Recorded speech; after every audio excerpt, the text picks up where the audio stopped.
What's good, y'all? It's me, your guy, all the way from Bed-Stuy, Habo, and I'm here with an amazing, fantastic, phenomenal guest, ALECIA. She is not only a fantastic YouTuber, but she's an artist. She sings, she does photography, she does everything, and she does a lot of videos that are focused on healing and taking things slow.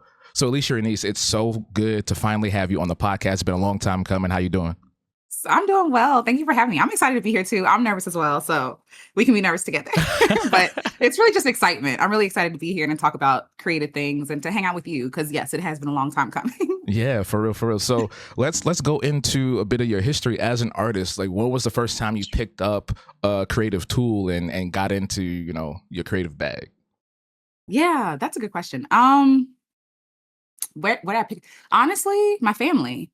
Before I could know what I was doing, like I hung around singers because my mom is a singer, my father can sing, my aunts, they sing, my grandmother sings. So like I grew up in like a musical family. And so even if people didn't sing, they appreciated music. And so I really feel like since I could understand music, and like when you look at babies, like they dance, like they can understand music. Like, so since I can understand music, I've been a music lover. And as far as like singing, I always sung along with the songs that my parents would play. But my parents had a Casio piano. And so the Casio piano, I know like back in the day, it's like early 90s. And so so back in the day, they used to have these songbooks that went with them, and you can play along with the piano to learn the songs. Well, when I would play or when I would play the songs on the actual piano, I would make up my own lyrics. I would make up my own songs. So because I couldn't read music. so So I was like, well, I just got to make up something and make it, make it mine. So from the beginning, I feel like I was really like improving and really trying to figure out like this music thing. Writing, my mother gave me my language. I'm very grateful. My mother taught me how to write, how to read. She taught me how to spell my name before I could spell it all. So I'm really grateful for her for giving me language and giving me the handle on language to be able to communicate and express myself. So yeah. That is really awesome because you don't really hear a lot of stories where creativity is embraced in Black households, especially so young. Usually it's like, hey, stop all that drawing stuff. You need to get a real job. Or, hey, stop all that stuff and do something for like, go do a sport or something like that. So it's nice that you grew up in a family that was already creative and supported you and allowed you the space and gave you the space to flourish in that way. Because, yeah, I think a lot of us needed that. You know what I mean? Yeah. Yeah. And Yeah. it's so interesting because even though they were creative, they didn't necessarily agree that I should have a creative career. Right. Like Mm. I think my mother sang with her aunts, with her sisters, excuse me, and my grandmother in like a troupe. And so they would go around Philly and like sing at different churches and stuff like that. But like I don't think that they ever really considered, oh, this could be a job. And granted, they grew up in the 70s, so that was a whole different, time period. But they grew up in Philadelphia, right? And like, or in the suburbs of Philadelphia. And so they're being raised around like these musical greats, you know what I'm saying? Harold Melvin and the Blue Notes, like these people that are around. So it's really heavily influencing the music, like the soul music genre across the states.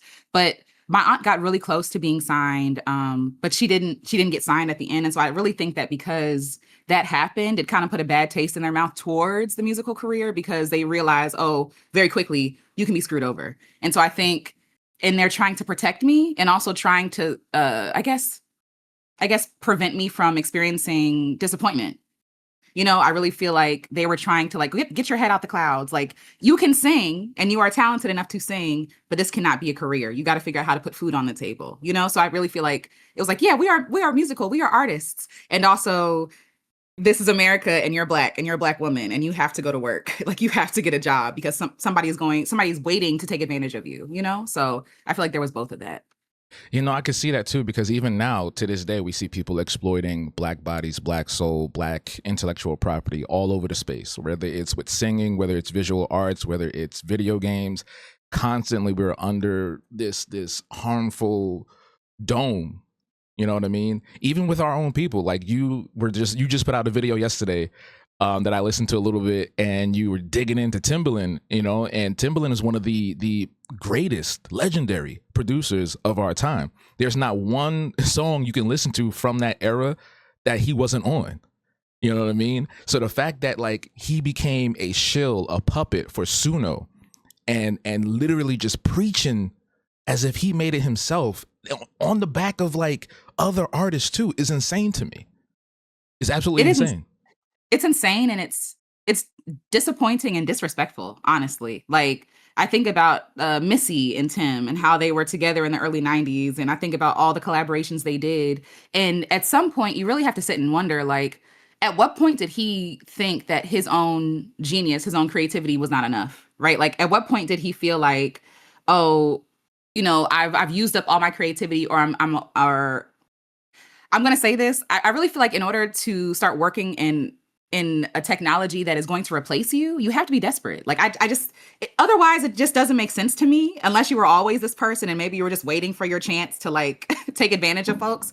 But the way that I saw him working in the past with, again, Missy, Genuine, Aaliyah, it really felt like it was more of a family feel. And it really felt like, again, from the outside looking in, because I don't know these people personally, but it really looked like, oh, this is a new wave of Black music. Like, this is a new wave of creativity. Like, he created his own genre. Like, the man is a genius. And I don't understand what could have happened except greed, or again, feeling like he's lost his time, like his time is up, that you would want to compromise in this way. Like, this is a man that makes music with his lips, with his mouth. Like, why would you ever hand over that work to a computer? Like, you can do far more than a computer can do, right? Like, it's just really telling, I think, of the times.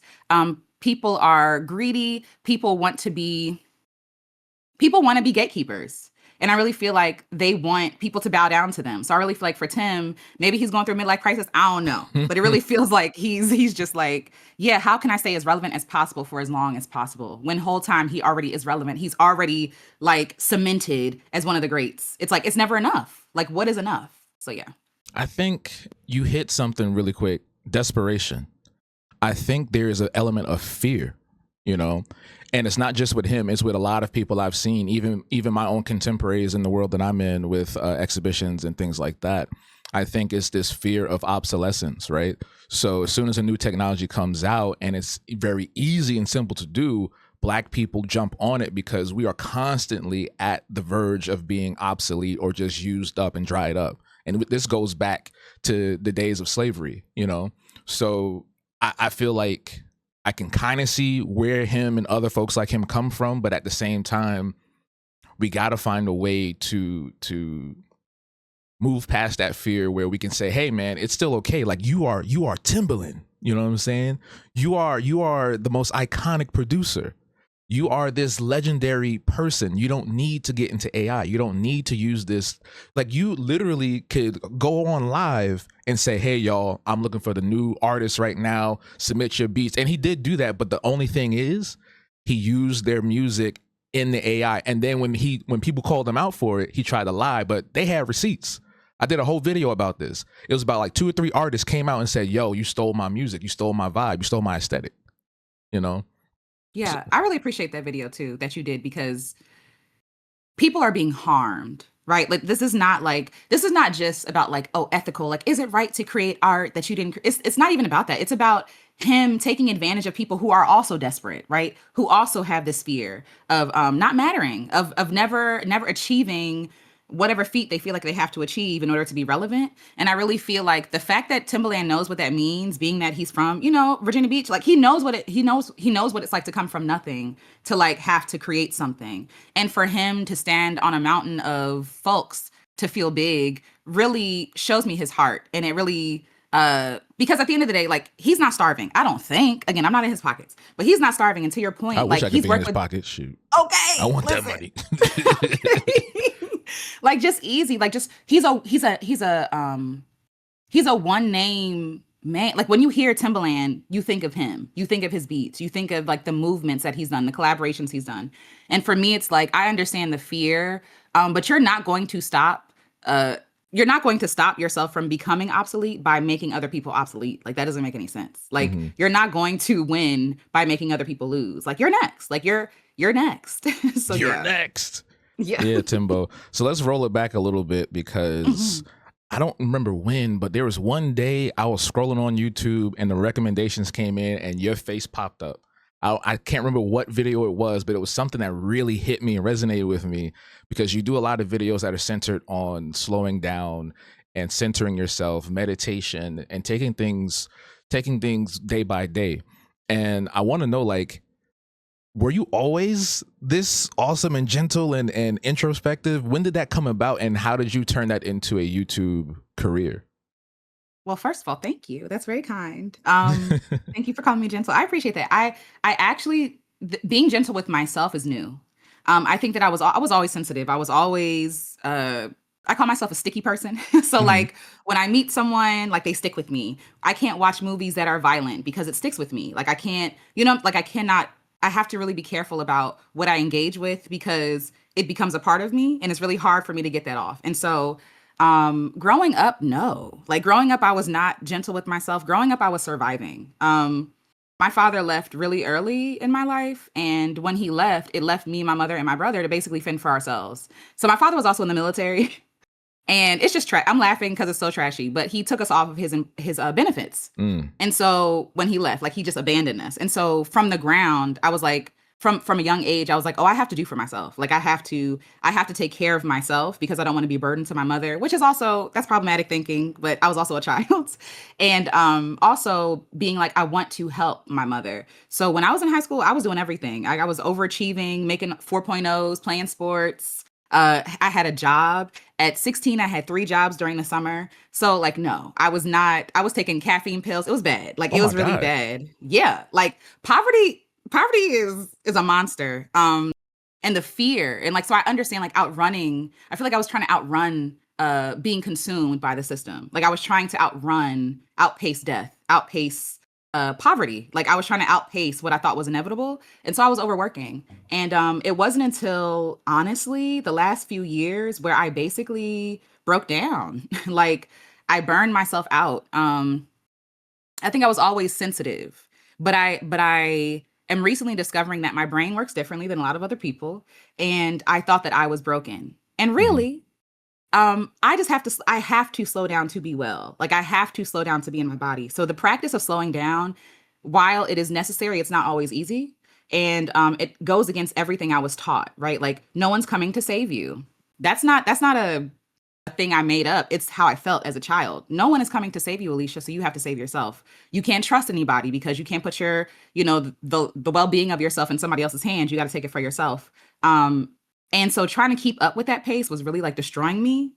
And now I'm giving myself permission to go slow, which is going against everything I know. It can feel like death, right? It feels like the thing you're trying to avoid because if you slow down, you're missing out on opportunities. You're missing out on well, I should say, you feel like you're missing out on opportunities. You feel like you're missing out on keeping up with everybody. But you're not a person that can keep up with everybody. And so there's constant like self-talk that I have to do to be like, Alicia, slow feels good to you even if other people are saying it's not good for you, you know? So yeah, so no, it wasn't always that way.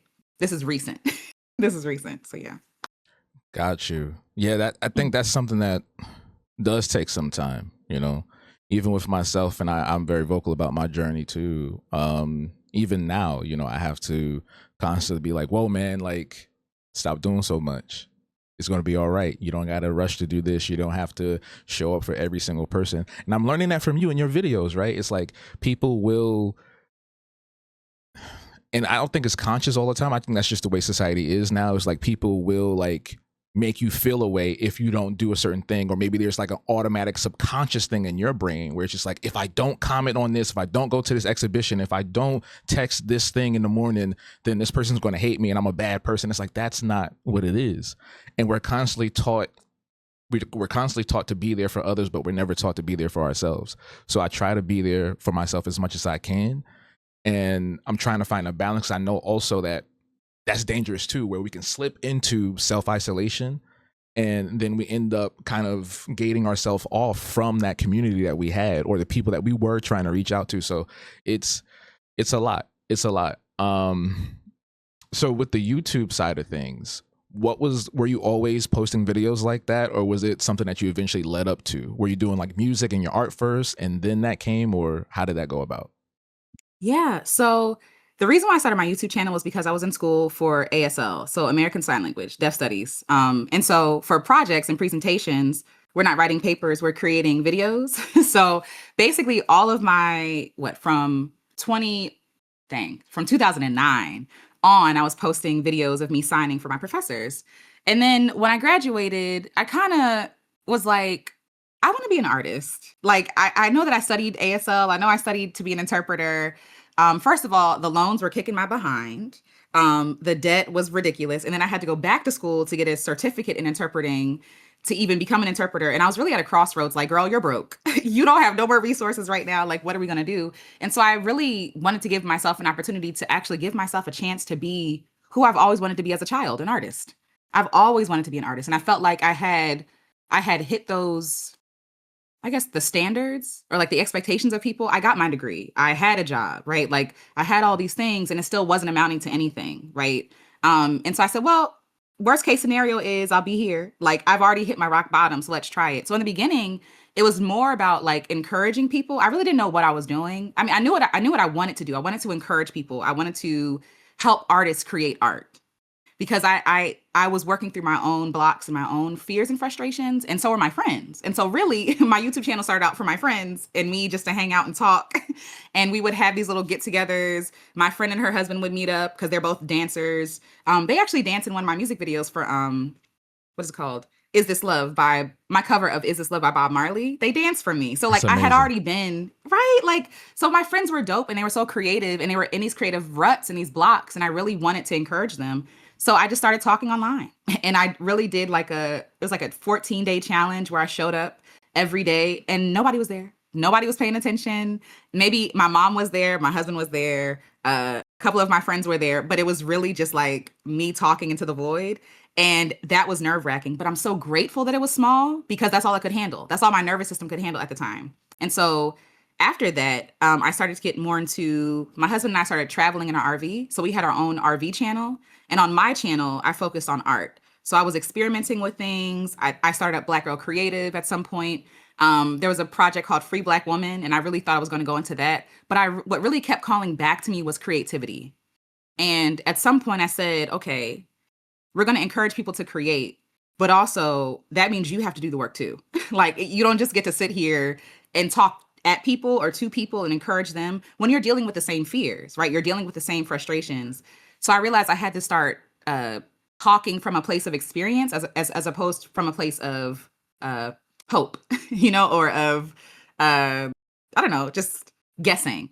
And so I just kind of documented my own journey, my own thoughts. Yeah, and it kind of worked out. I'm grateful like it worked out. It's working out. You just dropped the video yesterday and it got a few thousand views already. Okay, you got a lot going on. You have an active community. As soon as you drop, people are like, "Oh my God, Alicia!" Blah, blah, blah, blah, they commented. That's amazing. And I'm so grateful. Yeah. And I wonder, like, what was that process like though? Because I know for a lot of people, even myself included, will upload something, it doesn't hit, or like you said, you didn't see anybody commenting except for your mom maybe a few times. Yeah. What kept you going? What kept you motivated to do that? Yeah. Passion. I know it sounds so cheesy. Like I know they're supposed to be like, yeah, I give myself pep talks. No, I would do a live stream and I would be sad that nobody came. I would do a live stream and I'd be like, was that stupid? Did that make sense? I don't know. Like, is that like whatever? I really feel like I kept showing up because one, my friends kept showing up, and to be honest, I felt responsible to keep showing up because they kept showing up. I felt like I couldn't fail my friends. And so I really think sometimes, not all the time, accountability to other people is really helpful. Like even if it's just a friend, even like one friend, like not showing up for people on YouTube, but showing up for the one person, it made it easy for me to show up because I was showing up for my friend Rhoda, right? It made it easy because I could see shout out to Rhoda. I could see her face and I could, recognize her name. And I also wanted her to be free. I wanted her to be a free dancer, a free artist. Like this is something that she really loved since a child. And I didn't want her to give up on that dream. And so I just kept showing up when nobody else was there because I also needed to hear it. I really felt like a lot of my life was spent suppressing myself because there was no room or no space really to share my thoughts. Because low key, when you're surviving, nobody want to hear that. Nobody want to hear about like how you're sad. Nobody wants to hear about how something traumatized you or like, you know what I'm saying? Like nobody want to hear that. So, and go ahead, true. please. No, I'm laughing because like I know there was times when I was younger and I would, you know how you are when you're a kid and you just now getting on social media. We all grew up with it, Yes. so we didn't have the rules and barriers and the know-how back then. So we were just spilling everything. So I remember when like Yes. Facebook was out, yo, I know people were sick of me because I kept being like, I'm giving up on art and da da da da. And I know they were just like, all right, here come this nigga again. Unfollow, Here he go unfollow, again. unfollow. Yeah. So it's Oh like, no. so like I learned that like maybe I should just talk to other people about that and not go Yeah. online. But also Yep. like, yeah, it's a lot. And Yeah. I admire you for your persistence because a lot of people gave up, especially during the Yeah. pandemic, because a lot of folks grew during that time because everybody was inside. So afterwards, it was Mm. just like a drop, a big dip. And for many people that were on Twitch, YouTube, or whatever platform, they were like, I Mhm. can't do this anymore. Like there were times where I've seen people who were friends or peers or colleagues, and they would get upset and they would like, we call it rage quit the stream, right? Okay. So it's Yeah. like, you be sitting there for like an hour or something like that, Mhm. and there's like nobody listening or talking, and then you just like cut it off. So like, Yeah. yeah, Because it's a lot.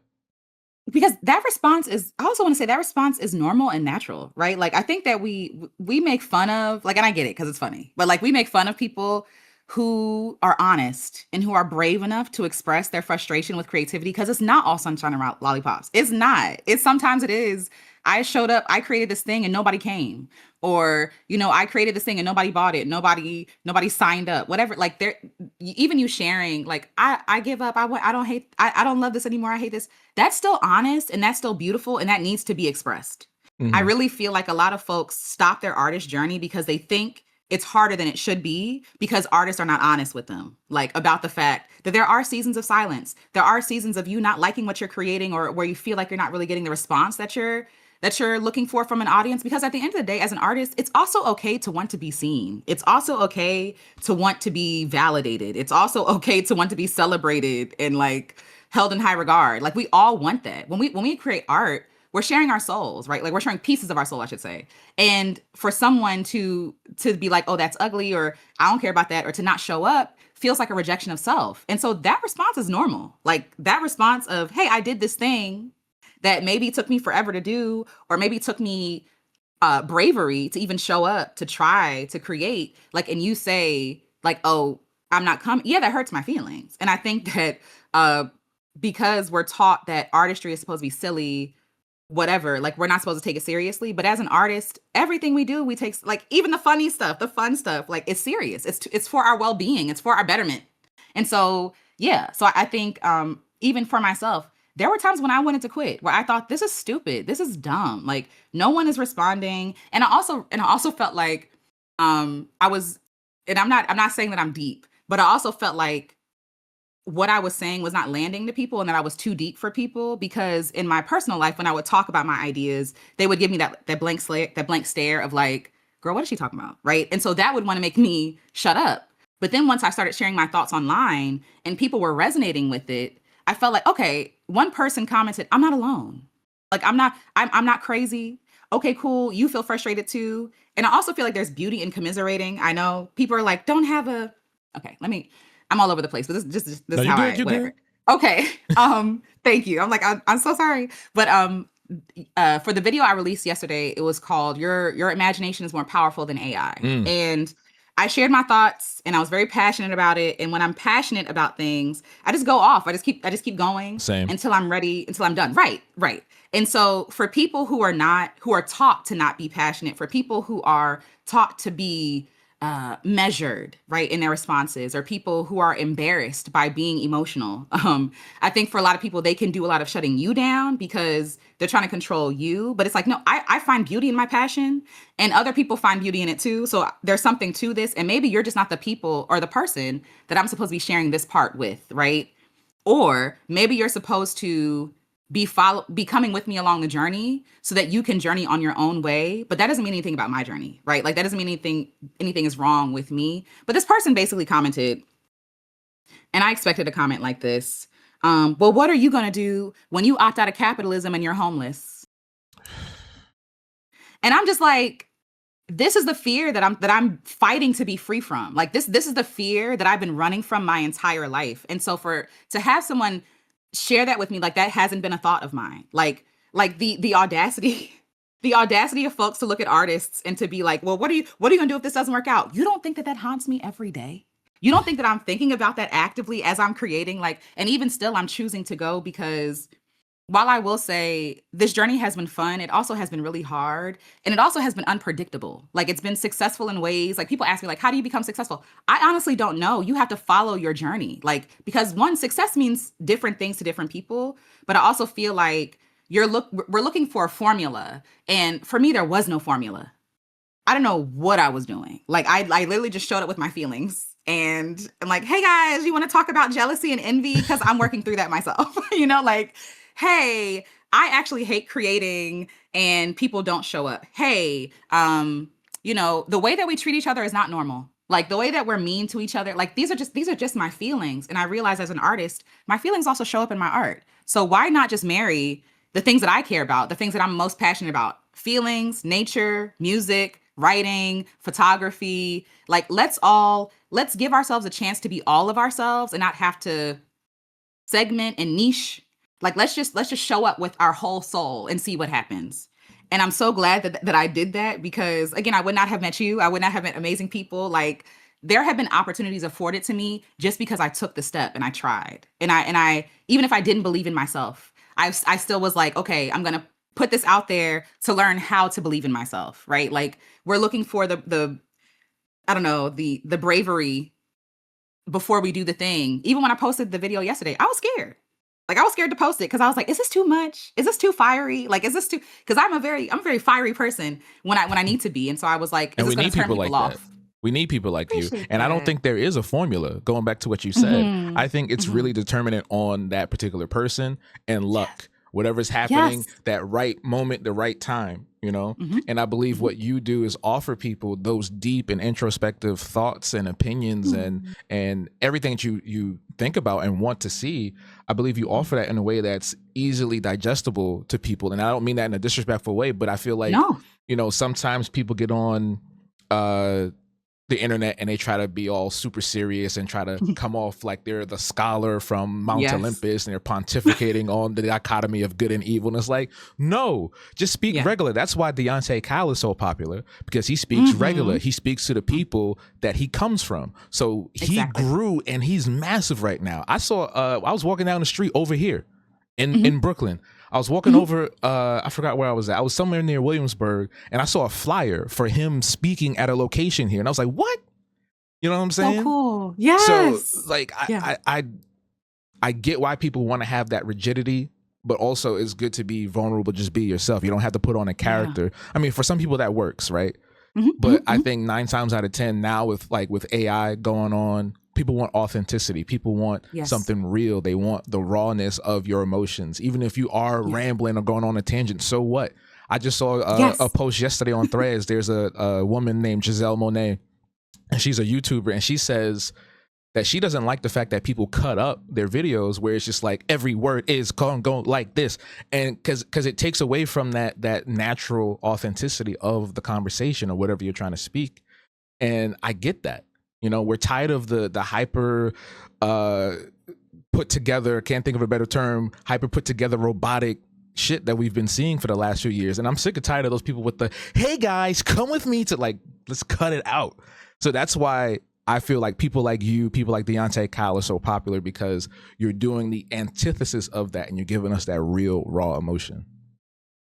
Appreciate that. And that is one of my favorite compliments. Like I treasure that compliment and I honor that. Like when people say like, "Oh, you're disarming," or "You're relatable," but I don't take offense to none of that. I want my art to be accessible. Like I want my things to be accessible to people. And I really also feel like, okay, this is me getting into my whatever. Okay, I really feel like we put a lot of stock into sounding in a way that white people will respect. I think we put Mm, a lot of stock into that, and we need to mm. stop Say that. that one more time.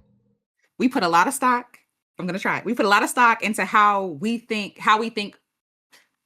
sound to white people. Like we put a lot of stock into being able to be taken seriously because I'm using their language. I'm using the way that they structure sentences or the way that they structure papers, right? Like, oh, intro, outro, three in between, right? Like when in real life, that's not how people talk, right? Like that's not, and especially if you're black, like I know that we have folks in in academia, but also like it's almost like that is, I feel like as Black folks, we have so many different costumes for different settings. And I have this theory that a lot of Black folks forget to take that mask off when they come home. Like when I'm out in my workplace, yes, I'm going to sound a certain way so I can get paid. Okay. So I don't get fired. Right. So that I can, be in spaces without being harmed. But then when I come home to my art, I don't need that. Like that's not necessary because I'm not trying to protect myself from my art. I'm trying to create. And if I can't take that mask off, then I will sound foreign to people. And I really feel like when folks be like, oh, Blacks are anti-intellectual. No, Black folks can recognize when you're not being real. Mhm. Like there are people who naturally use certain words and whatever, and we're fine with it because that's who they are. Like they're consistently who they are. But when you come into a space with Black folks and it feels like you're trying to be better than them, or you're trying to be condescending to them, or you're trying to be like, you should get like me, be professional like me. It's very condescending, and like you're annoyed that people don't like you or trust you, but why would they? You sound like their oppressor, right? Like you sound like you're trying to appear. I think about Toni Morrison when she says, I wasn't talking for Black people, I was talking to Black people. And I think that's the difference. I feel like unfortunately, a lot of Black creatives out here that I be seeing be bothering me because it's like, the audience is not me. Like, don't get me started. Okay. I told you we on a truce. We on a truce till March 1st. Don't get me started. Okay, yes. Because what Riley Freeman said, granddad game recognized game, and you look kind of unfamiliar right now. That's what he said. Right? Like we all know what that means. And it's so like, whatever. I understand people's experiences and I honor them and their traumas, but also some of y'all they always say like, oh, I was bullied when I grew up and Black people didn't like me. Black women never dated me. But okay, you don't got to be an asshole online about it. We all got hurt. We all got pain. That don't mean I'm going to act like an asshole to you. And you know what? To that mask point, you remember Jim Carrey, the Jim Carrey movie? They didn't forget to take it off. It's stuck. It's stuck. You're in my journal because that's exactly what I'm talking about. Like I've been really working through perfectionism with myself and like realizing, oh, I understand what's happening. I don't have to hate myself or beat myself up for it. I'm trying to survive. But then also recognizing situations where that's not necessary and it's also harmful to other people, right? Like when you're trying to survive around people who are just trying to be, you can harm them, right? Like when you're trying to get them to do the thing that that can be harmful. And so like when I'm sitting here thinking about oh, I was bullied, who wasn't? Baby, who wasn't? As a Black person, playing the dozens is a thing, right? Like getting joned on, that's what we call it here, getting joned on or whatever the heck, like that's a thing. That's a cultural thing. And it doesn't necessarily mean hatred. It doesn't necessarily mean I don't like you. Sometimes it's a ritual of endearment. Like I think about my uncles and aunties. When they love me, they pick on me. Like that's literally a thing. And so when I'm already fishy, I'm already looking at you sideways when you say, oh, Black people didn't like me. Because at the end of the day, if they didn't like you, I'm going to ask them why they didn't like you. I'm going to trust them more than you. Like, because that's weird. Like for you to come from a culture of people, a group of people, like your own family and your own, like no Black person likes you, I'm going to trust them, right? Because you might have an ulterior motive. They might be able to smell a scheme on you or a plan on you, or they might be able to smell the fact that you look down on them, right? Like, and so Black people don't take kindly to that. Black people do not like you, especially if you know the Black person. You are going to be humbled by Black people. And I honestly don't think that's a bad thing. I don't. Like, I think that when you use the master's tool, so to speak, shout out to Audre Lorde, to break down another Black person, they have a right to defend themselves and to call you out on it and to say, oh, you think you're better than somebody. You think you're better than me. Yeah, you do. You do because you think the white man's water is cooler. They're not lying. They're not lying. The white man's water is colder. It's crazy. But that's how it is, though, because it's like, oh, I went to college and I got these degrees and I studied this in Europe. And it's like, okay, cool. What do you do for the community? What have you done for yourself?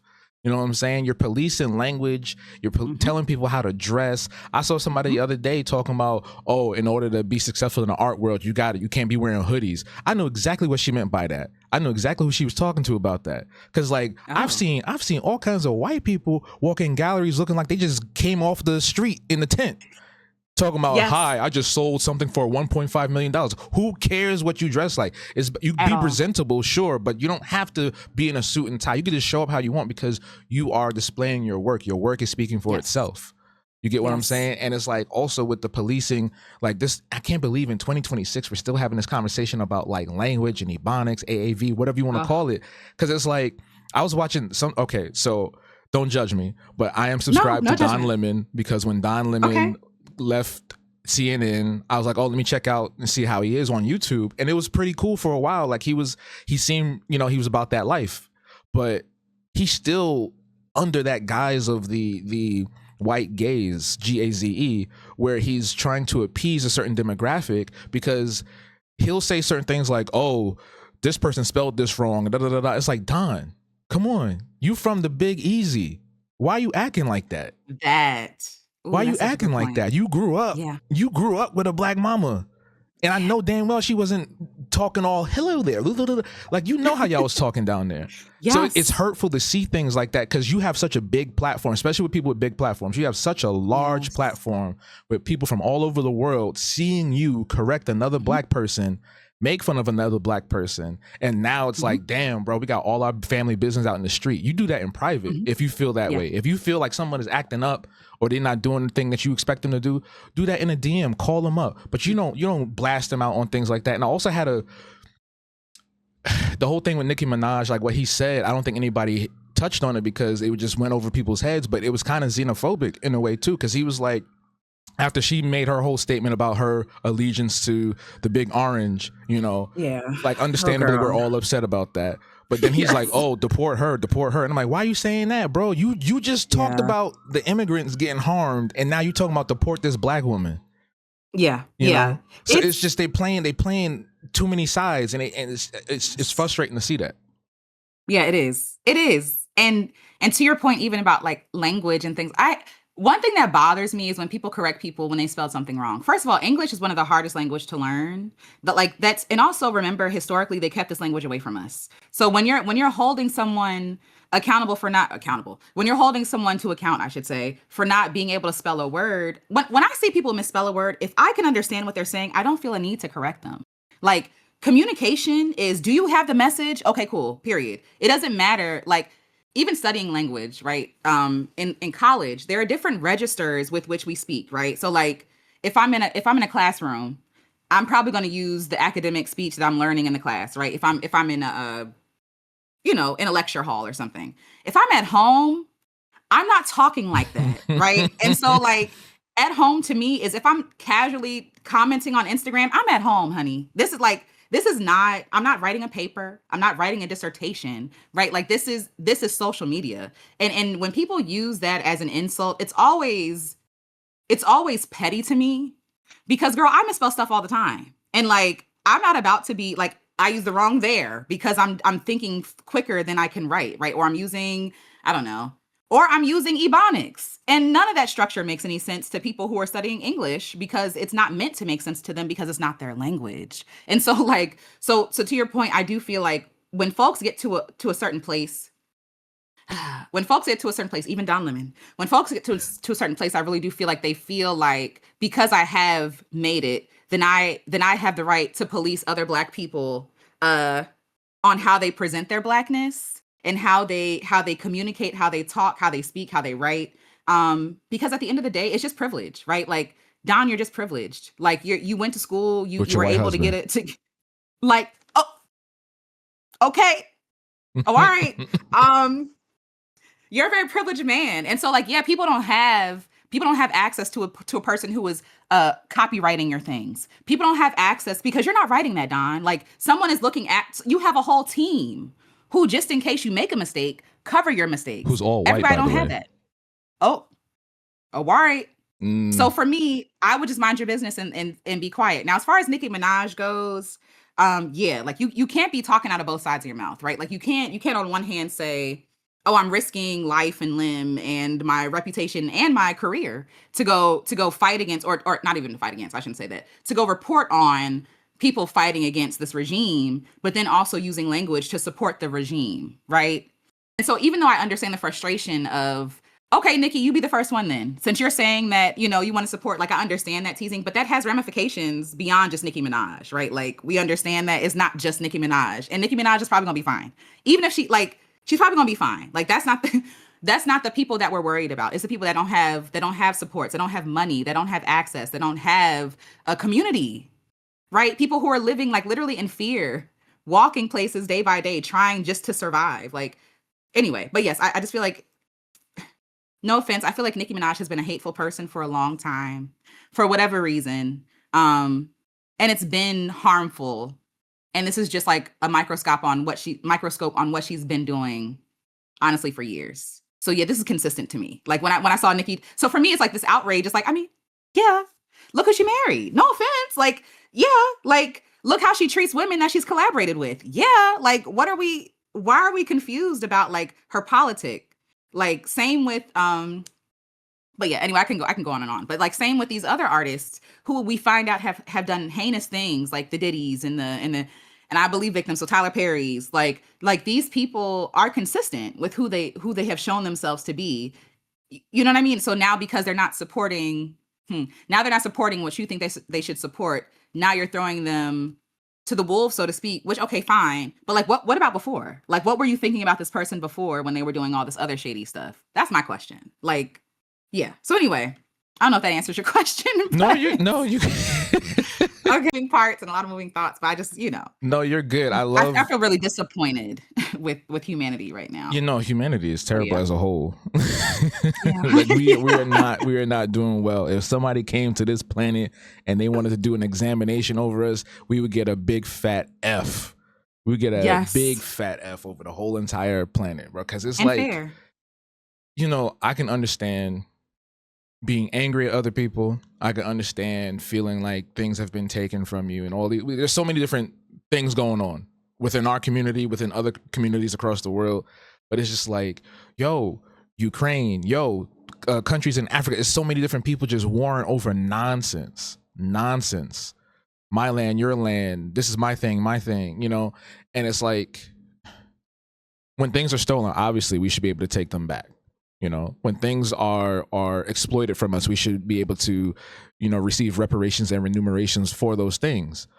But I also feel like, I don't know, it's a tough conversation because like, I don't want people getting blown up.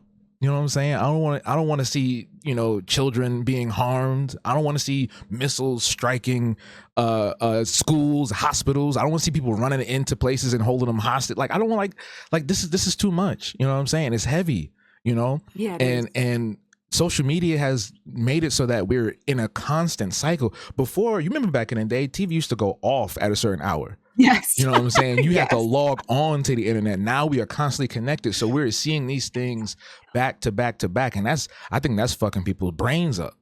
And we're getting to a point where people are just like losing it and yelling at somebody just because they bought something from whatever store they don't like. You know what I'm saying? Yeah.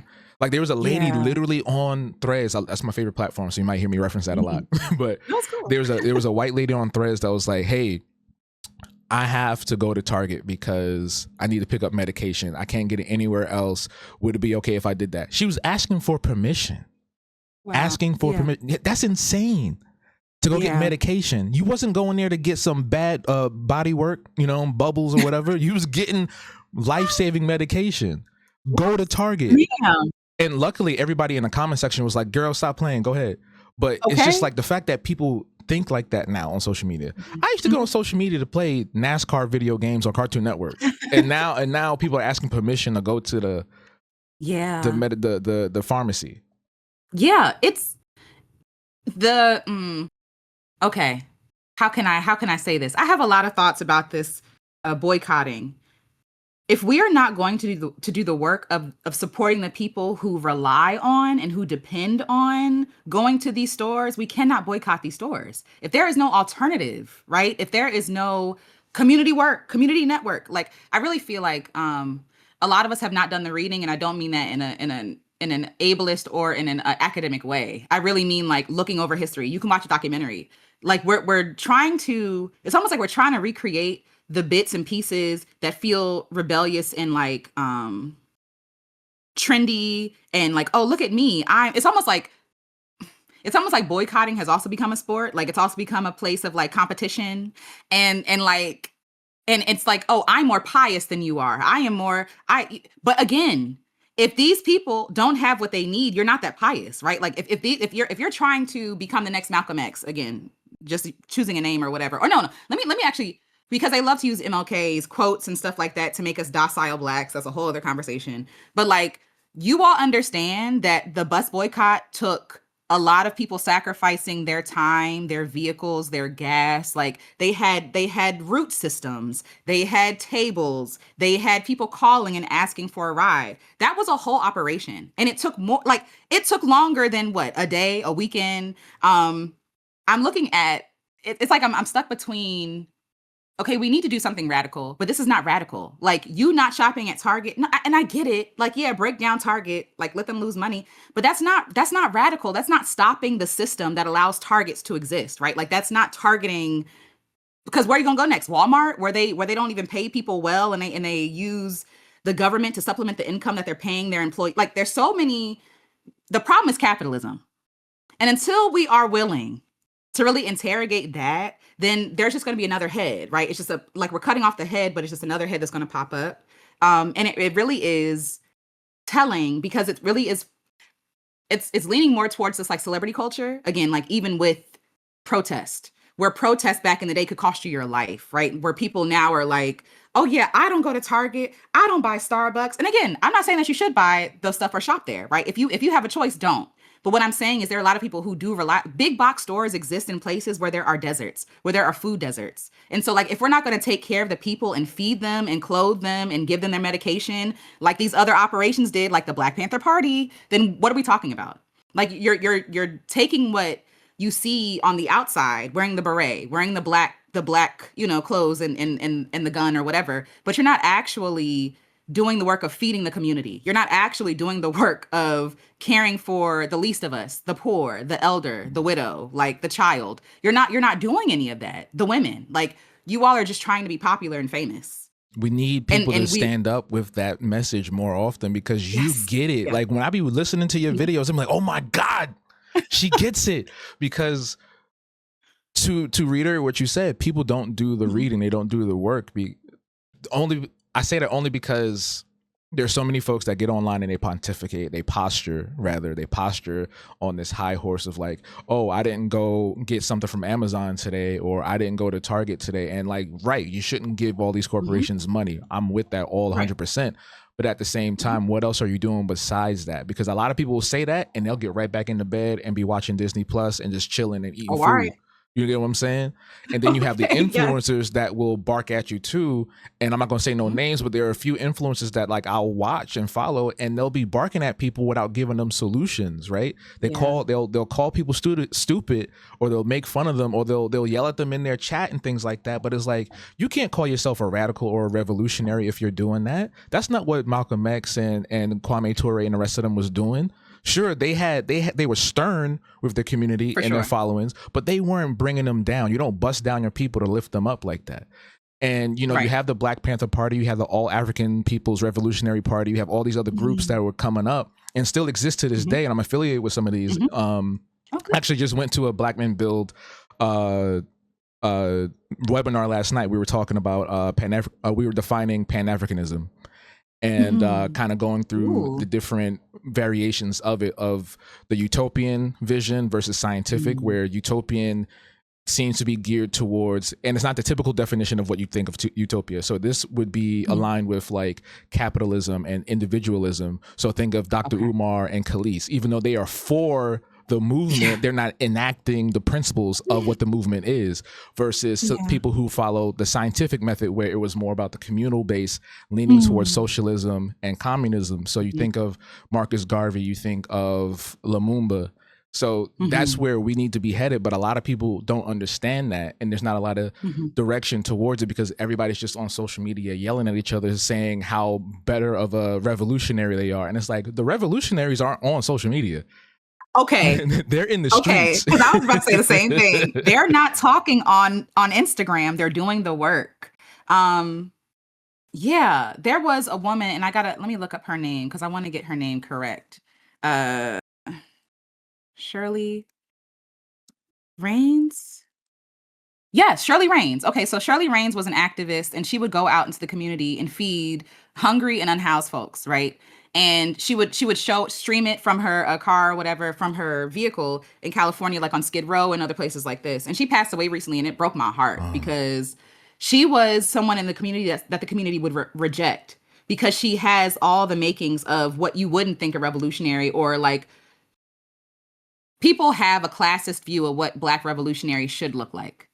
They should be writing books. They should be in academia. They should be, leading or whatever. But we forget about the people on the ground doing the work who literally aren't asking for a hand clap, right? Or people who need to be supported. And these people who are barking online, you're not even highlighting those people. You're not even telling us where we can send the support. You don't even know who those people are. And those people you probably will look down on because they're not as good as you, or as educated as you, or as well spoken. And I feel the way about that anyway, as you, right? Like, because they cannot present, or they choose not to present in a way that is palatable to white folks, right? They know who they're serving. And I also feel like the way that she presented herself, and her honesty and her bravery, and even her rage and her anger, was very appealing to the people that she was serving, because they're angry too. They're upset too. Like, I feel like I'm so frustrated because there's so much that we could do. There's so many things that we can do, but even trying to get people to share is a problem.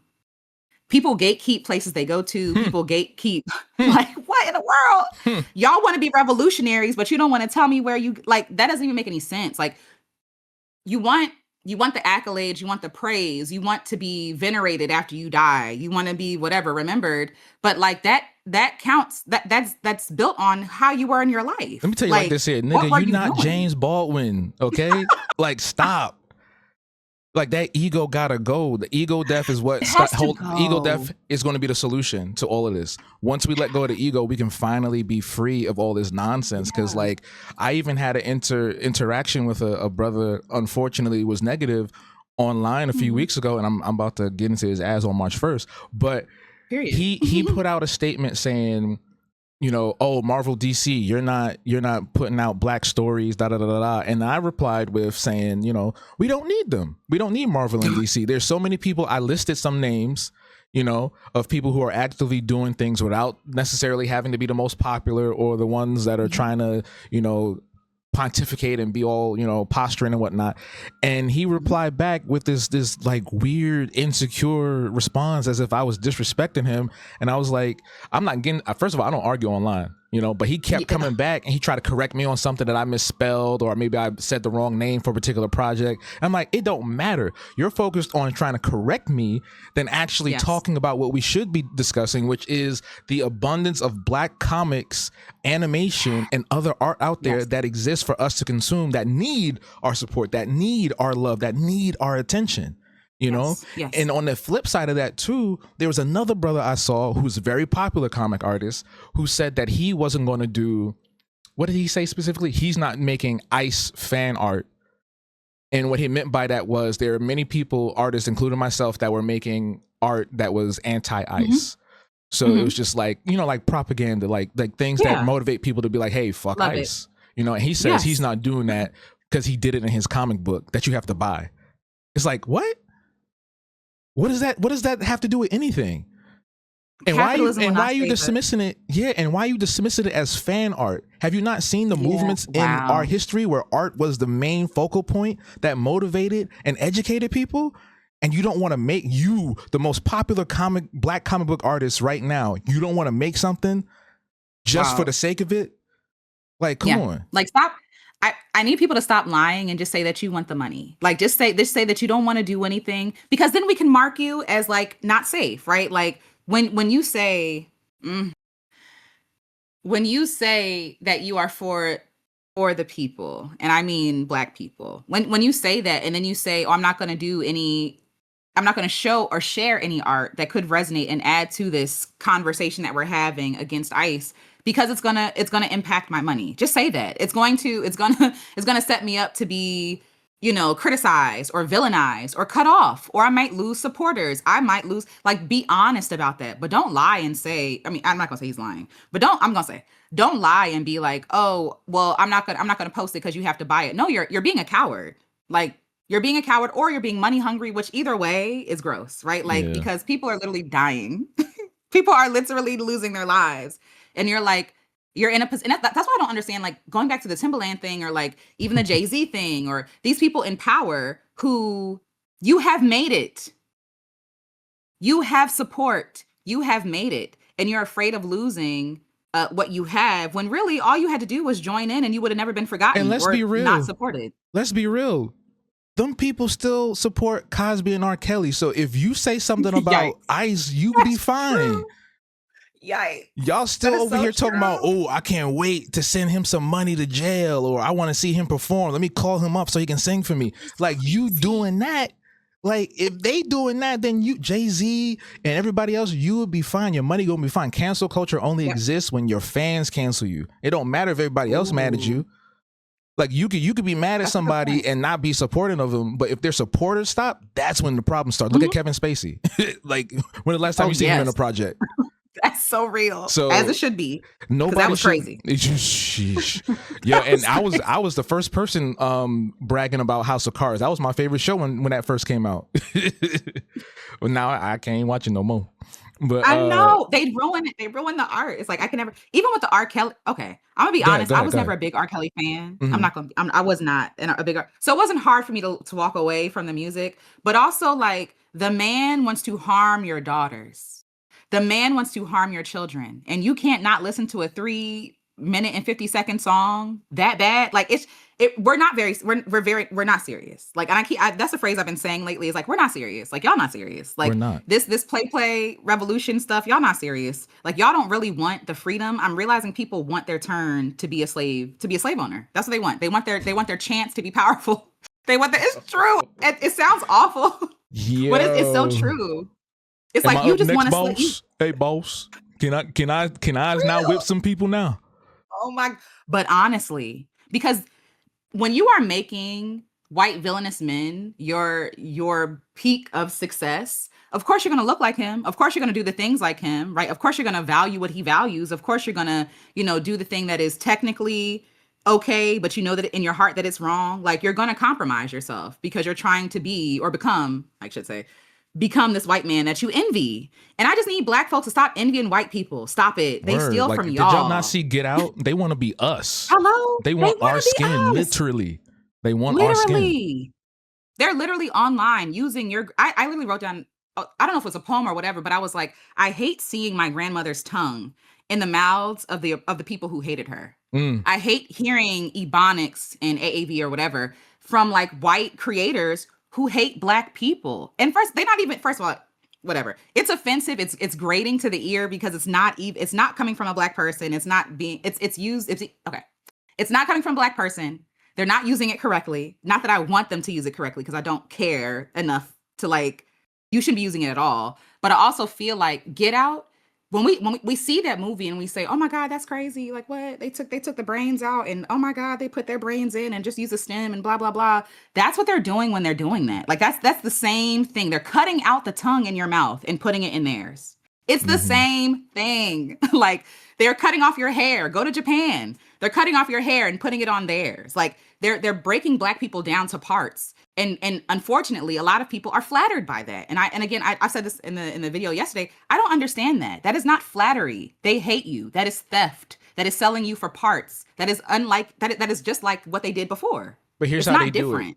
Here's how they do it. They take it from us and they repackage it as if, hey guys, it's Black History Month. Let's celebrate. That's how they do it. They dress it up with the Disney Channel voice. They put the bows and the colors on, and they market it as if, like, it's their big thing that they've been loving us this whole time. When March 1st come around, they go on like, we don't like them niggas.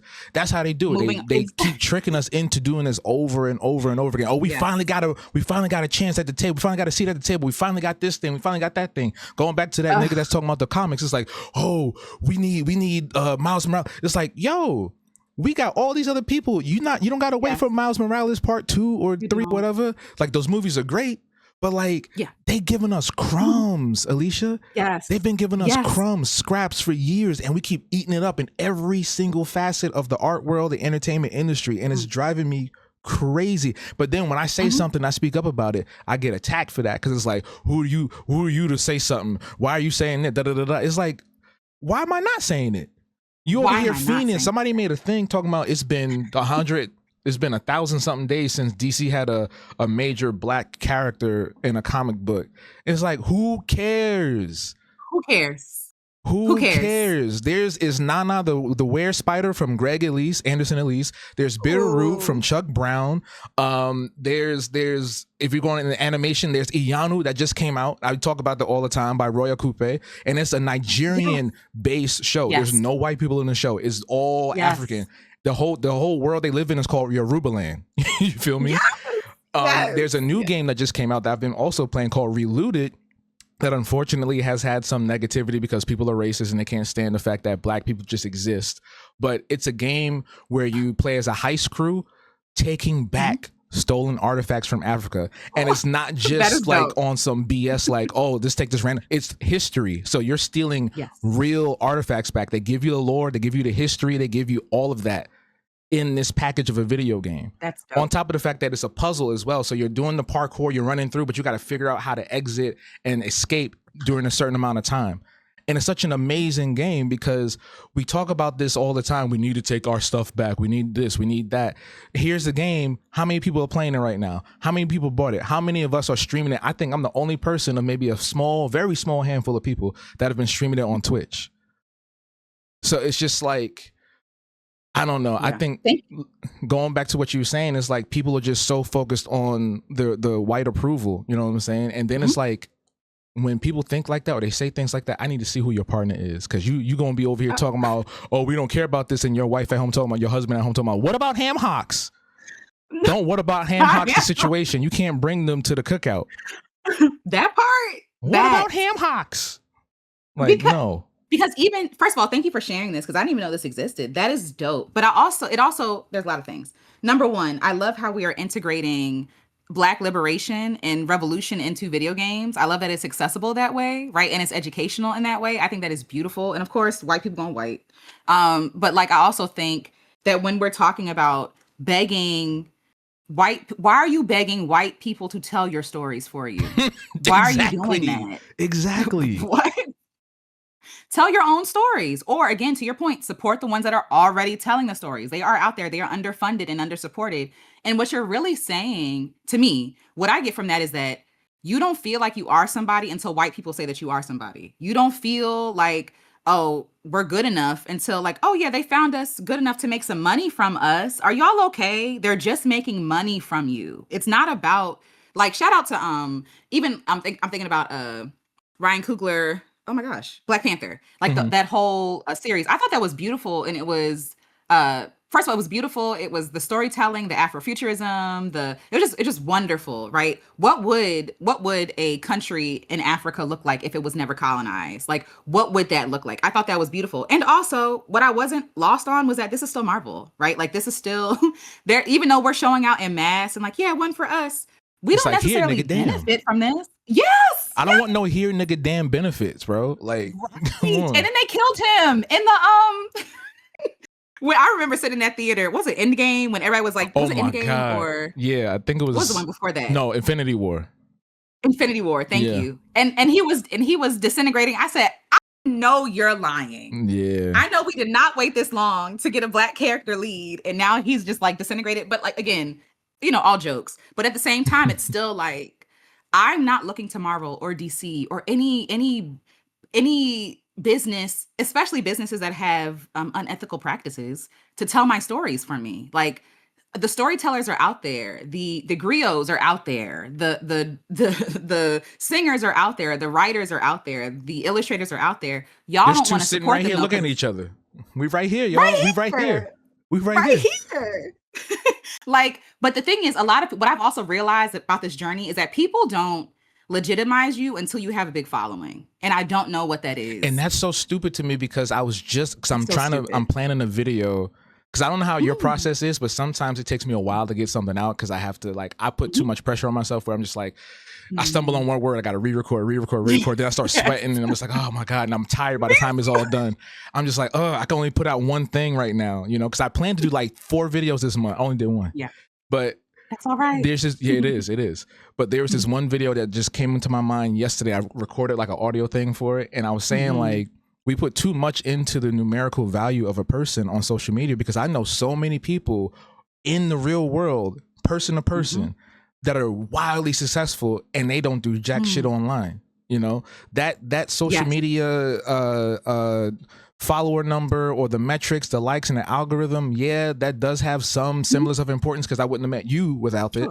I wouldn't have been able to put on certain events or live stream without it. But that's not the end all be all of success. What is success is what happens when you go outside of these 4 walls, this screen, this black mirror. I was able to put on, I was able to start an Afro Visionary collective. That's what I call it, an art collective.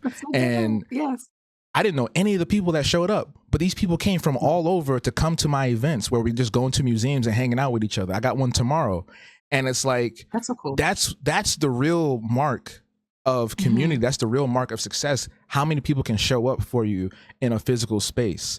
The 100 likes or whatever, or 1,000, $500, 500,000 million followers, that don't mean shit. Because some of those people that got them big follower numbers, they broke. Yes, they be trying to get you to go over to. I'm not trying to call nobody out. Come to Nebula and watch my video. All right, bro. What's going on? You the big dog? What's going on? You know, you keep talking about Nebula. Like, I get it, but like, how many people show up to your live podcast? Who shows up to your exhibition? Who's supporting you when you're not posting online? That's success. Because when all these things go off one day, when the EMP hit and the robots take over, then, you know what I'm saying? Who's going to be in that room with you? It's not going to be your toaster. It's not going to be your AI toaster.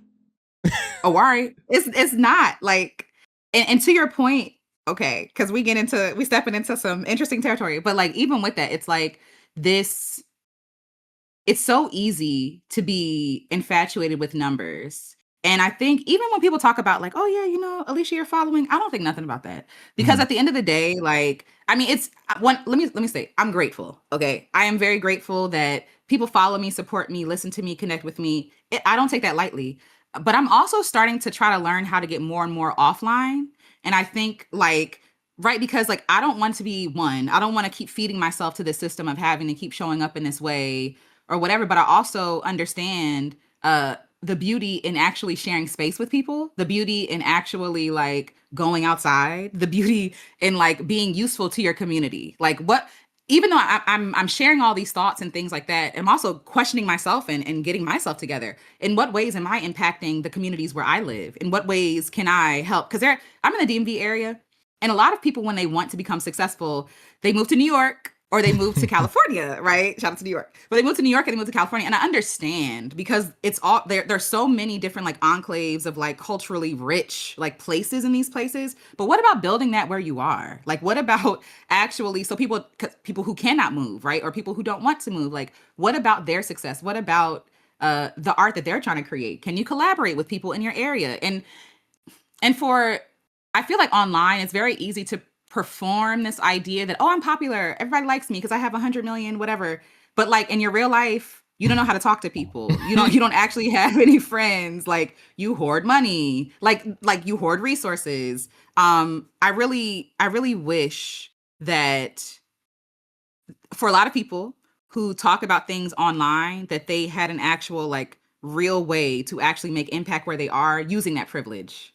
And a lot of people, when they get that, the big following, the big numbers, and I have people in mind too, they just tout it around as something to brag about, as opposed to like, oh, this is how I'm actually using my influence in good ways. And I don't mean influence by showing up on people's podcasts and talking. I don't mean influence by, hey, sign up for this or whatever, or watch this video, blah, blah, blah. It's like, no, like, what good are you to the community at large, but also where you are? Where are your people at? Who are your folks? Like what, like when you go certain places in certain neighborhoods, they gonna ask you like, who are your people, right? Like who vouches for you? And if you don't have an answer for that, okay, for real. And if you don't have an answer for that, I have questions, because then you're talking about ideas, but you're not actually putting those ideas into practice, right? Like, you're just talking about, this is what we should do. And I'm an educated black man and I'm gonna talk and I'm the most whatever. But then like you're not actually using that information, wisdom, knowledge. I think wisdom is actually putting it into action. So you're not actually using like the knowledge to like be wise enough to benefit other people that you're actually around. And there are people who brag about that. Like it's a flex to not be useful. Like, oh yeah, I can't hang out with these people no more because I'm successful now. It's like, what? Like if you are successful, if you are successful and everybody around you is like broke, poor, whatever, you're a failure in my eyes. Like if you are rich and whatever, if you are well-to-do and everybody around you, if you have good self-esteem about you, but your friends hate themselves, how does that like, and I mean that. If you are the only person who is dreaming, doing, creating, but you haven't freed your other friends or showed them the way, what good are you? Like in real life? Because That's at some why. point, yeah, these platforms won't exist anymore. Like, but yeah, please go ahead. No, sorry, I didn't mean to cut you off, but that's why, like, No, please. say what y'all will about Kevin Hart, whether he's funny or not. He put his people on. He put his boys on.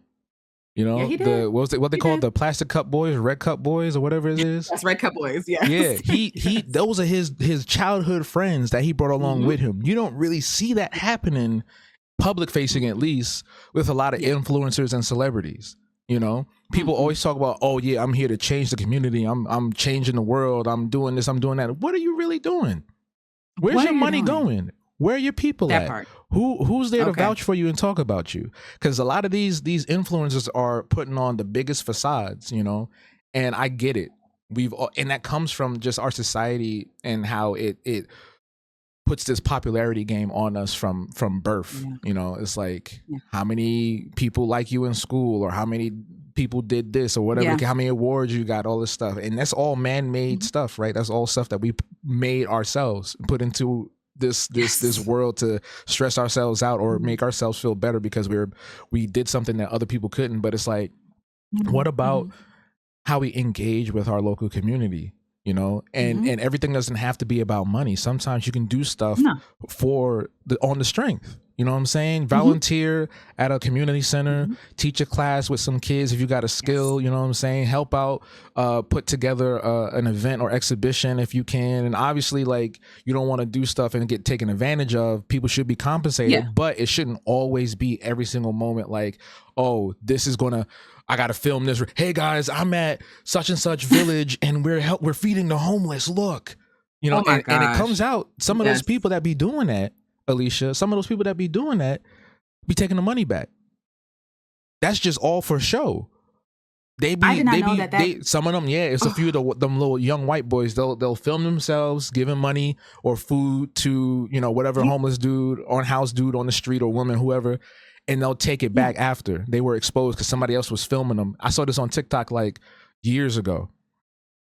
Wow. And our people do that too, in different ways. Like they'll do like the Cash App thing or whatever the case may be, and people don't get the benefits or rewards that they're supposed to be. And there's like a scamming lady. I don't know if you're familiar with Cam Jones. He's a video essayist on here. Oh, Cam James. Cam James, yeah, sorry. Yeah, He just put out a yes. video No, you're fine. yesterday. I forgot her name, but it was like this lady that like came from nothing. It's the usual story, and Yeah. she's got like this, huh? Stormy Wellington. Yeah, her. Yeah. And she had like this whole MLM thing, and she has a tragic backstory, but at the Yeah. same time, she is exploiting our people for financial gain. And she's all obsessed. Like the way she was talking, I never heard of this lady before, but the way she was talking was insane to me. She was like, I got a white man paying me X and X amount of money every month. And I was like, ew. Girl, what is happening? Okay, Like, period. Period. Reparations. No, I'm kidding. But like to that point, it's like when I saw that expose, I don't know what other word to use for it, but shout out to Cam James. He was talking when he was highlighting her, I realized she's traumatized. Like she also is running from that fear, I should say, of death. Like, and so while I can empathize with her, you still have to be accountable for how you impact other people, right? You have to be responsible. You cannot make sure that you're well by any means necessary, especially if those means are harmful to other people. Like that's not cool. I don't care that you're trying to secure your survival. No, like you don't get to survive by destroying somebody else's life. That's you being a vampire. Like that's not you helping anybody. That's you using other people. And so like I see that, and that ambition, that oh yeah, the pinnacle of success is to be basically a rich white man, right? Like the pinnacle of success and to be able to do the things that rich white men do. Like for a lot of people, that makes them feel, I will be secure, I will be taken care of, I will be safe. But obviously not, right? If you have to keep consuming people for your living, then you're not safe. And so I think that's really easy to, again, look at people who seem to be successful, again, the Stormy Wellingtons, the Jay-Z's, the whoever's, and see them and be like, oh yeah, that's what I want to aspire to, because once I get to their level, I'll be safe. But they're not even safe. They're not even content. They're not even happy, right? Happy people don't do the stuff that they do. And also, happy people and good people, like good-hearted people, do not do what they did to get rich. Like these, I keep bringing up Jay-Z. I know people don't want him to be a bad person because of who he's married to, but I have a lot of thoughts. And back in the day, there was I think she wrote the book called Video Vixen. But she has since changed her name, and I want to respect her name. So I'm gonna look up her name in a second. But she wrote a book about being a video vixen and basically like her experience in the industry. And Jay-Z was that Buffy the Body? Make sure I'm not lying. Yeah. Because I remember there was a video vixen woman that came out and wrote a book, and I think that might have been her or somebody else, because she exposed like a bunch of celebrities. Oh yeah. Well, she used to go by she used to go by Corinne Steffens, but her new name is, let's see, new name. Her new name is Elizabeth Ovison. Okay. But she wrote a book or whatever, and not whatever. She wrote a book, and she was highlighting what was going on, in her time as a video vixen. She referenced how Jay-Z sexually assaulted her. And I'm just like, okay, so this stuff has been going on forever, but because these people are rich, because these people are who other people want to be, they're willing to protect them as sacred cows, right? They're willing to be like, oh, we cannot talk down on this black man who's successful and a billionaire and who made it out of nothing. The man made money. I was about to guess. The man made money from selling drugs to his community. You can cuss if you want to. Are we okay? Okay. PG platform. I'm like, listen, I'm trying to hear something. Okay, period. Okay. So he made money selling drugs to the community. He made money selling drugs to his own mom. Like, this is someone who will do anything. Like, and when you're saying that you want to be him, that means you're a monster. When you're saying that you want to embody his likeness, like, you are a monster. And I really don't think a lot of Black, even artists, understand what it really takes to be successful like that. That's why when I look at Black billionaires specifically, billionaires period, but Black billionaires specifically, yeah, you got a lot of skeletons in that closet. You have some dark energy around so many you. People. For sure. Absolutely. There's no such thing as an ethical billionaire. There's Absolutely no way you get to that without stepping on the backs and heads of people. And I'm so sick of our people aspiring to be that. Because then it's like, what in your mind do you think you have to do to get there? How many people are you willing to sacrifice to reach that? And I remember there was a store over here, and they had, like, how sometimes they'll post up like the little letters. It's like it's kind of like a sticker, and they'll post it up, and on theirs it said, we need more Black billionaires. I was like, no, we don't. That's the last thing we need. Right. Like, what has a Black billionaire done for you live it? That's what, sorry. What pisses me off is that you're good. I live in the neighborhood that Biggie and Jay-Z grew up in. What shit that he's done here? The only thing that he's done is put a big ass stadium in the middle of downtown Brooklyn that used to be homes. That's what he's done. The Barclays Center. Barclays? Yes. Okay, yes. And so one of my friends is from Bed-Stuy, and she was talking about that. And like, I guess, I'm from Maryland, so I don't be knowing what really be going on. But like, she was explaining like how people were pissed about it, right? And how people are celebrating it, on paper, like, the newspaper. Oh, it's so successful. It's gonna get all these jobs and bring all this money. But for the people in the community, it brought harm. And so like, if what you're doing to make yourself wealthy is harming other people, you are just an enslaver. And I mean that hard stop. Because at the end of the day, right, when we talk about billionaires, you had to underpay people, steal wages, kill people, commit ecocide, displace people, like what else? Like kill animals, like whatever it is that you're doing, poison the earth. Like you had to do all that stuff to make $1 billion. And it's like, how are you going to be a black billionaire, but then say you're pro people? When literally capitalism, the wealth that we have in this country was built off of enslaved Africans. I don't understand how you think, like, because what it really feels like, what that almost looks like to me is that you're going to your great great great great great grandmother wherever she is buried and stealing the wealth from out of her hands, right? Like you are disrespecting and spitting on your ancestors when you say foolish things like that, because that's exactly what white people did to your grandmothers. That's what they did to your grandfathers. That's what they did to your nieces. To your, it's so crazy to me to even want to look like, first of all, you are here. I am here specifically. Like, I don't know everybody's story. I'm here because my ancestors were stolen, right? Like, so that they can make money. That's what capitalism is founded on: the theft of land, the genocide of people who are already here, also of animals, ecocide, and the enslavement of Africans. And so you're basically saying, sign me up. I want to enslave people too to become wealthy, because that's the only way.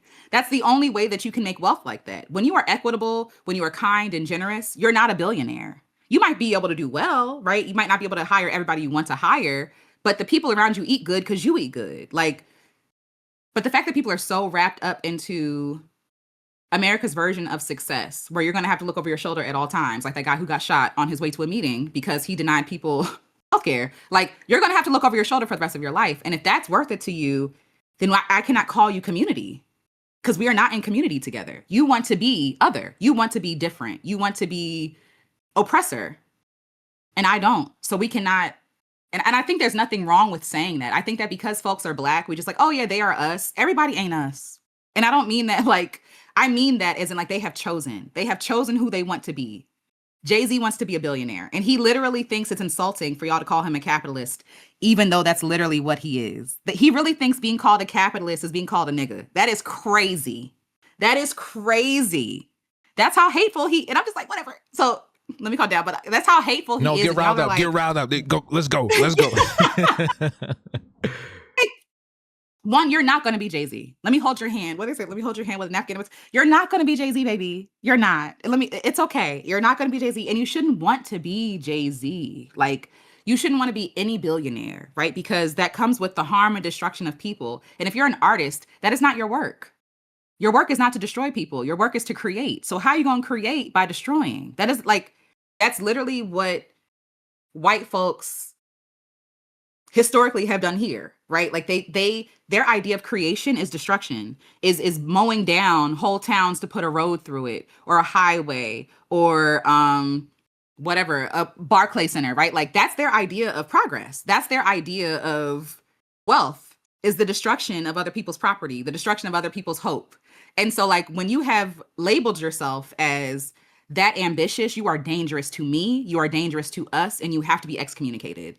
I feel like that's the only way we're really going to be able to deal with it. Like, we have to make being a billionaire uncool. I don't know how we do this. What's that thing from SpongeBob? Let's just pick them up and put them over there. Yes. You know? And yes. I think I would even go as far to say as, don't aspire to be a single person at all, whether they're a billionaire or not, because we put so much idolatry, I think that's the right word, into individuals, whether they're influencers, revolutionaries, celebrities, whatever the case may be, and we're not focused on the principle of how we should run society, the ideologies, the communal ideologies that we should live by. Because even some of our most positive leaning, founders and leaders and activists and influencers and all these folks, even people like Kendrick Lamar, who we love, because he's got great music, they all have their faults. And I feel like we put so much onus into them being the beacon. It's like when he did the Super Bowl, everybody was like, oh my God, he about to change the game.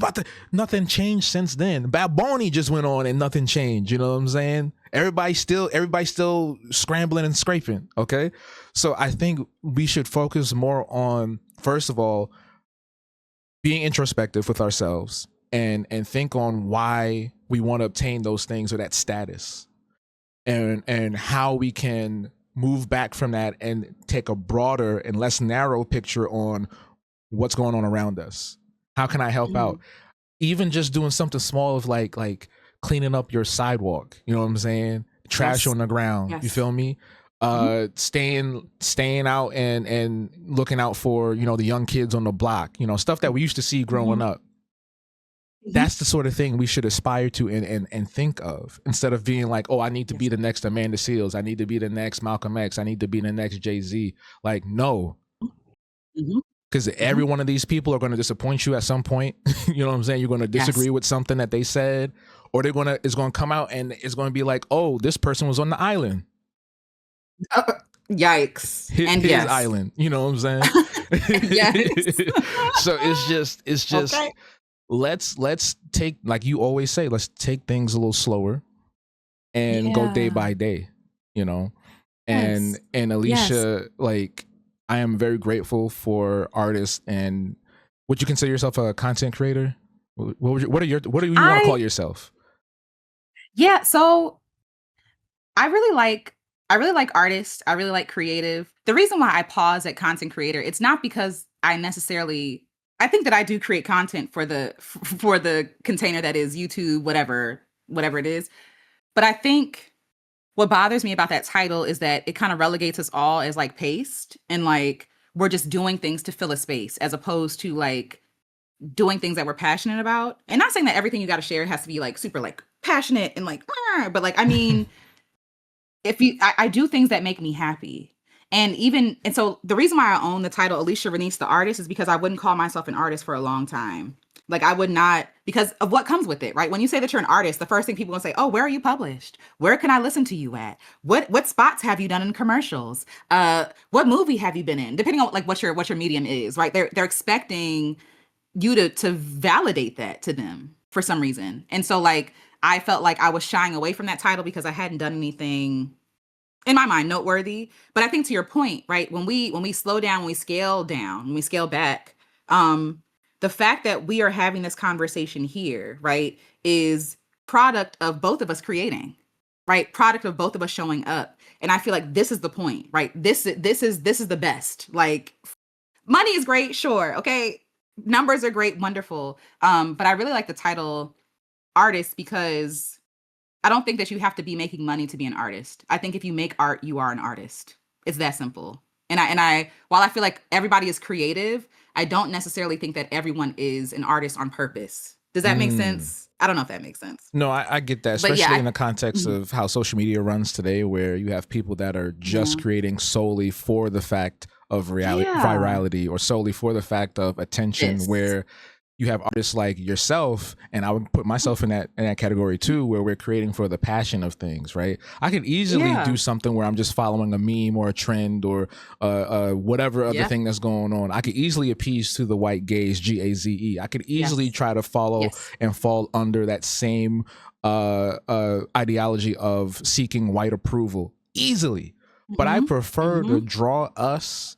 I prefer to tell our stories. I prefer to speak the way I speak. Like I don't change the way I talk. You know what I'm saying? Like I'm gonna have my accent in there. I'm gonna do the Ebonic. I'm gonna do the AAVE because that's natural to me. That's what I grew up on. I'm not gonna switch up like that just so I can be granted a residency somewhere, or someone's gonna put me on, or whatever the case may be. Because that's not what this is about.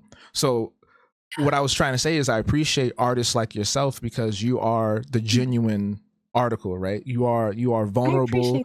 You are very passionate, but also compassionate. You're sympathetic to others, right? Because even when you don't like a particular issue or you're not fond of it, you're not attacking the people. You're trying to see the perspective from their side, but also be like, hey, you still fucked up. You know, we still have to be critical. We still got to be critical of what's going on. It's both. Yes. And I appreciate that, because even when you say like people who do things for attention, sometimes I do things for attention. And sometimes I do things because I want y'all to listen to me. When I share a video, I want people to listen. I want people to watch. Like, and I don't think there's necessarily anything wrong with wanting to be seen and held sacred and perceived. But I think when that is your only motivation is attention, to your point, we have to start questioning what is missing. What are you, because a lot of people are chasing fame because they want love, they want validation, they want respect, they want to prove that person wrong from third grade who told them they'll never be nothing, right? We really have to, when you listen to a lot of rappers, it makes me cry. Like what is that song that when it comes on and everybody's, and he's Meek Mill, when Meek Mill's what is that, where it's like, hold up, wait a minute, y'all thought I was finished when I bought that ass. Don't Okay, judge me. whatever I've song never that listened to is. Meek Mill. I'm sorry. No, that's okay. No, you're fine. Basically, I can't escape the song. Everywhere we go, they play it, and whenever he goes, it's like this long beginning where he's basically, rapping. Then he gets to a point where the beat changes, and he screams, "Hold up, wait a minute, y'all thought I was finished when I bought that Aston Martin. Y'all thought it was rented." And he goes into this thing, and at some point, he gets to this part where he says, "They gonna remember me. They gonna remember me." And in my mind, when I hear that, I hear the little boy inside of him who didn't get the attention that he needed, right? Like I hear, for a lot of rappers, when they're gun-toting, whatever, and I'm not, whatever, when they're gun-toting, bragging on stuff, it's because they don't think that they're good enough. And I wish that people would wake it up. These people are not bragging because they like themselves. They don't like themselves. They don't like themselves. That's what that one dude switched up. And they're trying to prove to themselves. Say it again, sorry. That's what that one dude switched up. What's his name? Big X the Plug. Remember? He was doing rap. Yeah, he has a song that goes, safe to say I'm the biggest, the largest. You never heard of that? Yes, yeah, that's him. That's him. Yes, so what happened was recently he switched up. This was a few months ago where he just went to country. He was like, "Oh, I'm bigger than rap. Rap is not me," or something like that. Wow. And it's like, bro, okay, what? Did you just Post Malone yourself as a black man? Yeah. Did you just Bieber yourself? Did you just Eminem? Like, what are you doing? Yes, like I'm looking sideways. That sideways was for Post Malone, but yes, like because I have thoughts about that culture vulture turned country artist, and that really that's Jelly Roll, Post Malone, Bieber, Cyrus, all of them. Ariana Grande, I Black Iana, come on. Okay. Now she want to be like, we will never forget. I'm good with you. Like, nah, you was out here with you tanning yourself and speaking in Ebonics. Come on. We remember. We will never forget. And that's when I see her, I'm like, I can't trust it. But because she's white, she can. The North remembers. Because she's white, she can do that. She has the option to whatever. And so yeah, that's a whole other thing. Like she knows what she's doing. And so in my mind, when I hear these rappers, when I hear these people saying I want to be him, I need you to hear the pain in their voices. These people are not celebrating. They're not happy. They don't feel safe. They live in fear. They're literally telling you in their songs that they live in fear, that they don't even think they're gonna make it to 25. And this is what you want to pursue because you want to feel enough. And a lot of people, sadly, especially like the younger ones, they feel like if they die at 27, like the greats, like Jimi Hendrix and insert person here, if they die at 27, they'll be godlike. And I'm like, the best hope that we have for you, because obviously things happen, people get sick, car accidents happen, whatever, like life happens and death happens to folks. But the fact that your highest achievement for yourself is reaching a certain age, and this is the lifestyle that you glorify, right? That you want to be like these people, you're not counting the cost. You're not counting the cost. And I really feel like, as an artist, when you listen to artists writing, I believe what rappers rap about. I believe that, until it comes out that they fraud, whatever. I believe that what they say is the real life that they're living. And it doesn't sound, a lot of them don't sound happy. And so I really want Black folks to aspire for artistry and for prosperity, but also for joy and for health and for community and for communalism, like for a future that does not require your death for you to be honored. Like, doesn't require you to be a martyr. Doesn't require you to, doesn't require you to want to screw over other people for you to be successful. Like, why can we not, as an artist, why can we not create a future where you get to tell your stories without having to destroy other people in the process? Ooh, this is such a good conversation. Even if it's yourself. Because I just thought of a counterpoint to that. Because when we think about the early days of rap and we think about the most popular rappers, they all came from a place of harm and destruction. For sure. So a lot of their work centered around pain. Even our contemporaries like Meek Mills, right? It all came from pain. So I can see why a lot of their music is a little unhappy, Andre 3000 said it in Hey, he said, y'all don't want to hear me, y'all just want to dance. So it's a mix of these different elements that come into it, where they haven't had a chance to, even though they got this money, even though they got the fame, they haven't had a chance to really be free and be happy. Yeah. It's like they have those moments where they can book that trip to Mykonos and chill on the beach, but like what's going on deep down inside? When was the last time you went to therapy and talked to someone or prayed or meditated or whatever the case may be? Look at what happened to Kanye. That nigga went off the edge of the world, off the edge of the universe, and only to come back and give us a little 2-line apology when he wrote somebody else a big old ad in a newspaper magazine, which is crazy to me. You told us slavery is a choice, and you said sorry, black people. Yes. But you got a whole page ad in the New York Times for the other community. Because he knows who he has to suck up to, because they hold the power to his future, which is, and I think that's my point, right? Like I validate the experience of folks, especially like where rap came from. It was not cute. We talking what, Bronx? We talking like, we're not talking happy situations or happy people. Grandmaster Flash started with broken glass everywhere. Yes. And it was honest, right? Yeah. And it was real. Like, don't push me because I'm close to the edge. Okay. I'm trying not to lose. Like, that was real. And so I feel like there is beauty in that, because people finally felt seen. They finally felt heard and represented.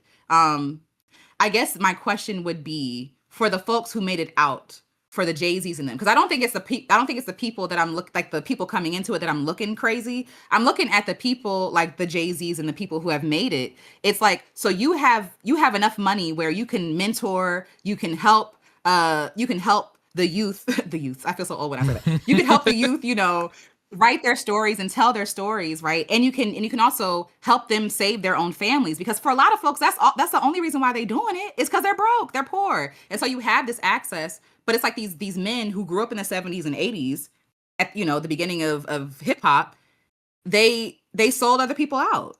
They closed the door behind them, Timbaland. They, you know what I'm saying? They use people and throw them away, like. And so I really feel like this is a case of the Black community failing the Black community, the Black elders, I should say, failing the ones that are coming up. When you're starting a record label and you know that the record label that you got signed to screwed you over, but then you're creating another record label to do the same thing to other young people. Yeah, you don't get grace for that. I have grace for you because you didn't have another option. I don't have grace for you enslaving other people to a contract that screwed you over. Like, it's like we have to, I don't know. I don't even know if we would consider the older men elders, because I feel like that comes with something. But I also feel like, I think to be an elder, you have to have wisdom and be genuine. Right? You're just an old nigga. Okay. You know what I'm saying? But to be an elder, you have to pass on the knowledge and the tools so that the next generation can succeed. And I don't think any of those dudes like Jay-Z, T.I., and all them other cats that's old now, I don't think any of them are doing that. I can't speak for everybody, but the most popular ones that are the most visible, I can't speak to that. Yeah. I don't see that. And I don't see it. And if anything, Jay-Z still, whatever. When I saw him, whatever, the Super Bowl just happened and him wearing a shirt saying the game needs me. And I just felt that was so tone deaf and so like, Jay-Z, we're talking about men who are brutalizing their bodies. And again, feel how you want to feel about football. I don't watch unless it's Super Bowl because it's, whatever, everybody's watching it. But you're talking about a sport where Black men are brutalizing their bodies for white men's profit. You are not a revolutionary. There was a movie You're talking about.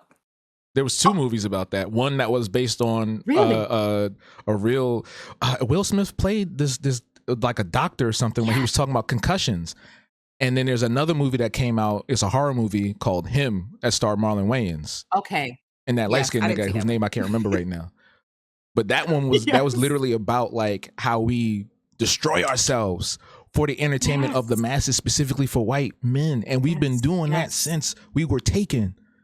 They had us fighting each other to the death. Yes. You know that scene in Django where, that scene with, it's, I went to the movies to go see that with my family, and I had to close my eyes for that scene because in my ears, I just could not watch. Even though I know it's scripted, it still is represented. It still is representing what actually happened and what actually happens today. Like, that's how I think about boxing. When I see 2 Black men boxing each other around the ring, who is around the ring? People who have enough money to watch you courtside destroy your body. Like, I did like seeing what's the name knock Jake Paul out though. I can't Oh, remember his name. that was Our for brother us. from the UK, when he knocked the mess out of Jake Paul, I was like, or Logan Paul, whichever Paul it was, I was like, yes, there we go. The Diaspora War is We'll take over. it. It's a Okay, we win. love you, all of y'all. Over. But for real, right? Like that was, I'm gonna be honest, that was a win because it had to be done. It was enough. Okay, enough of the disrespect. But yeah, so I just feel I appreciate the discussion. I appreciate you seeing me and honoring me and even honoring the complex emotions and the things that I'm still trying to figure out, right? Like the things that I'm still working through. Just like how we are in America, like we all have anti-blackness. We all have misogynoir specifically, to unlearn. Like we all have these layers that are really complicated because in America, we were never supposed to survive. So it's almost like however you survived is okay. But then at some point, it's not okay no more, right? Like I'm never gonna, if you stole food, for example, because you're hungry, I don't think they should be cited, arrested. I think that's stupid. Like the problem is that they're hungry. Why does a system exist that people don't have food? Like, hello, that they have to steal, that they have to do something they know is wrong or illegal to feed their bodies? That's a problem, or their children, right? And so I understand for Black people, we were navigating a system that was impossible to navigate.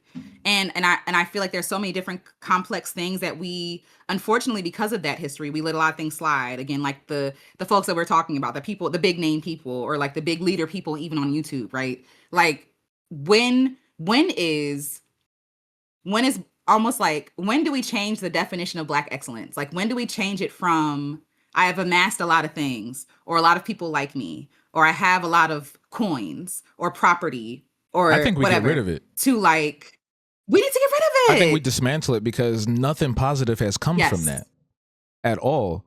And we're talking about the Black Excellence Brunch Brigade. We're talking about the Jack and Jill folks. We're talking about all these people that are so fascinated and enamored with European white standards that they forget all the other folks that were around them coming up to get to where they was at.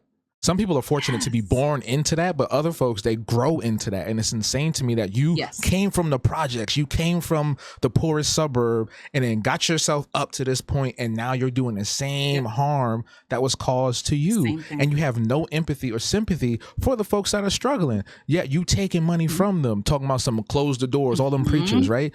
The dude that got mad at Drewski for making fun of his whole thing, Michael Todd or whoever the fuck his name was. It's like, you there's literal proof of you doing weird, nasty shit. You spit in your hand, phlegm spit. It wasn't even like poo. It was like, and slapped your brother. During COVID. Like, come on. What are we doing here? And this is all a test of what?